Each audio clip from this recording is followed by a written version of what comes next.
Sumatera Selatan, provinsi yang berada di bagian selatan Pulau Sumatera ini, dikenal memiliki kekayaan sumber daya alam yang melimpah. Dari abad ke-7 hingga akhir abad ke-14, provinsi ini menjadi pusat kerajaan Buddha Sriwijaya. Pengaruhnya begitu luas hingga merambah sebagian besar kawasan Asia Tenggara.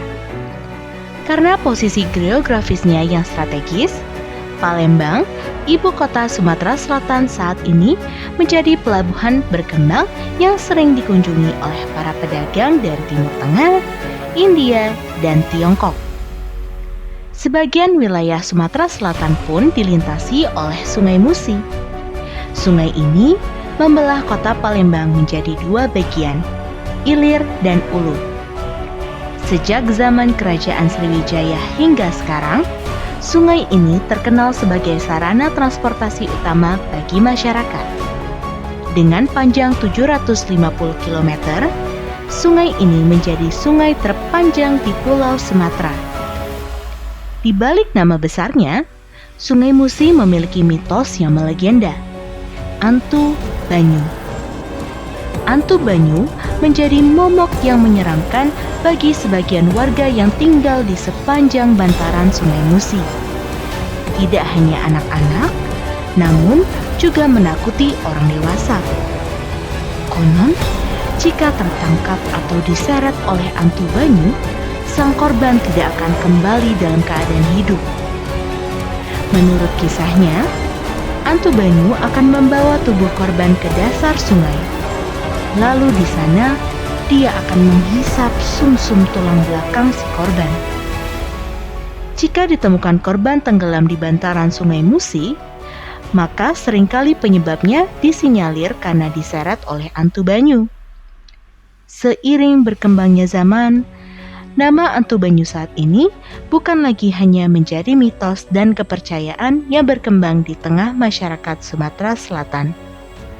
Seringkali, istilah Antu Banyu digunakan dalam berbagai kesempatan, dengan fungsi yang berbeda pula. Contohnya, saat mengatai orang yang tidak disukai, maka seseorang cenderung menamai musuhnya tersebut dengan sebutan Antu Banyu. Jika seseorang pandai berenang dan menyelam pun disebut sebagai Antu Banyu. Menarik bukan?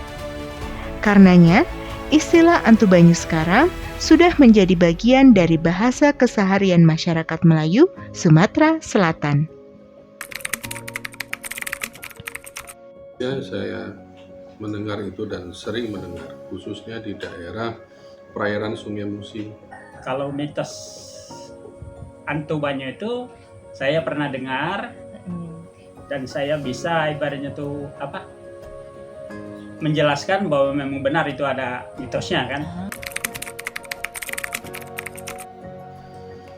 Seperti siluman yang akan menelan korbannya, khususnya yang ada di Sungai Musi. Kalau sepengetahuan kami atau cerita yang saya dengar, itu ciri-cirinya terutama rambutnya panjang. Itu yang saya dengar. Kalau saya lihat, saya tidak pernah, tapi saya dengar cerita orang yang pernah lihat itu kayak itu, rambutnya panjang. Sepengetahuanku, kalau sebenarnya Hantu Banyu itu mungkin pada zaman dahulu itu ada sebuah binatang yang ada di sekitaran Sungai Musi, di aliran Sungai Musi, yang kelihatan seperti hantu yang biasa dikenal oleh masyarakat kita ini sebagai hantu, yaitu penjelmaan dari jin, kan? Seperti itu. Kalau sebenarnya sih kalau menurutku itu hewan, bukan hantu yang pada umumnya. Sampai sejauh ini tidak percaya. Hantu Banyu tidak percaya karena memang di sekitaran Sungai Musi ini mungkin dahulu tuh ada banyak beberapa binatang yang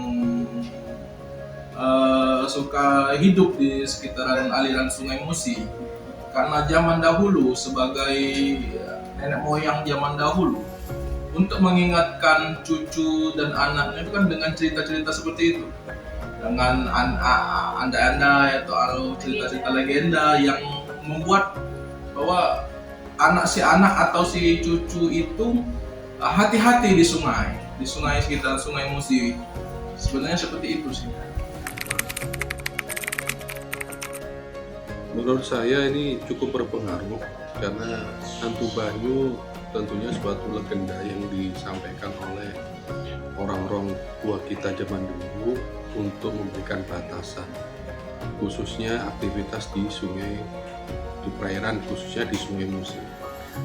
Yang mempengaruhi karena tadi kalau menurutku di zaman dahulu tuh digunakan sebagai memperingati atau menasihati anak atau cucu-cucu mereka supaya hati-hati bermain di sungai. Saya rasa ini cukup berpengaruh ya, karena suatu mitos tentunya punya alasan sendiri orang tua kita untuk memberikan peringatan dini kepada anak-anaknya, pada keturunannya agar berhati-hati di area perairan khususnya. Nah, menurut saya sangat besar pengaruhnya bagi anak-anak, terutama anak-anak yang tidak pandai berenang. Jadi mereka apabila tidak bisa berenang, mungkin rentan dianggap nanti kakinya ditarik oleh hantu Banyu tadi katanya. Jadi mereka merasa kalau mandi sendirian mereka tidak mau. Kalau bagi keluarga Bapak sendiri, alhamdulillah itu memang sudah jadi modal kami untuk mengingatkan anak-anak kami atau keluarga kami. Itu memangnya kayak itu. Memang kami budayakan ibaratnya supaya anak-anak kalau menjelang air besar itu selalu dilarang untuk mandi di sungai.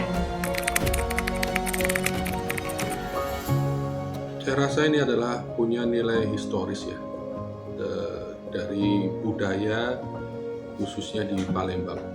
Menurut pandangan ibu tuh mungkin itu sekedar cerita orang. Masalahnya nggak pernah lihat, nggak pernah juga nyata gitu. Katanya sering nenggelamin anak-anak kecil yang di lautan gitu. Kami kan dulu masih kecil sering mandi di laut. Sebenarnya sih itu masih kecil, kalau sekarang nggak tahu sih. Dulu masih kecil sering mandi di sungai.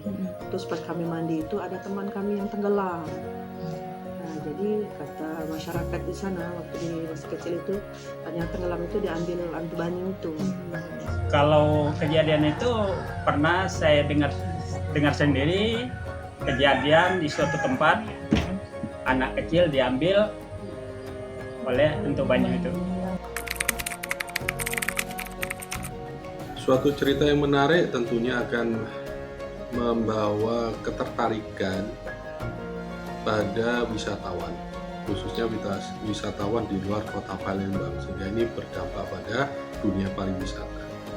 Perlu dibuat suatu buku cerita tentang hantu Banyu ini yang cukup menarik, baik cerita bergambar atau tulisan atau cerita secara drama.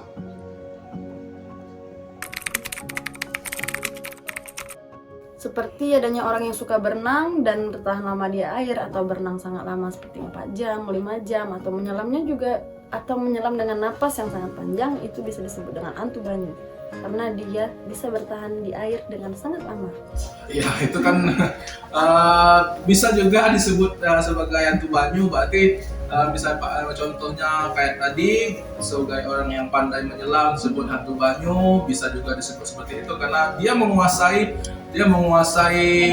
air atau sungai tersebut, karena itu disebut hantu. Itu di tadi ini berarti hantu itu didefinisikan dengan kata-kata lain, hantu. Itu seperti itu boleh, bisa juga itu. Hantu Banyu itu sedikit ada hal yang negatif untuk mengatakan pada orang yang menurut kita kurang kita senangi, atau orang itu yang bandel, yang suka mungkin pandai berenang tapi dengan mengambil resiko Ya kita katakan dia seperti hantu Banyu.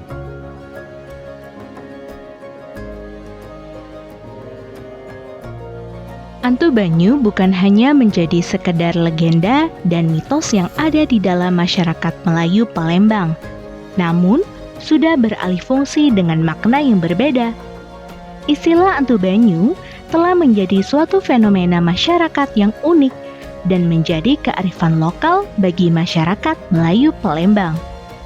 Dengan lestarinya mitos dan penggunaan istilah hantu Banyu, secara tidak langsung dapat menjadi promosi wisata bagi daerah Sumatera Selatan, khususnya Kota Palembang.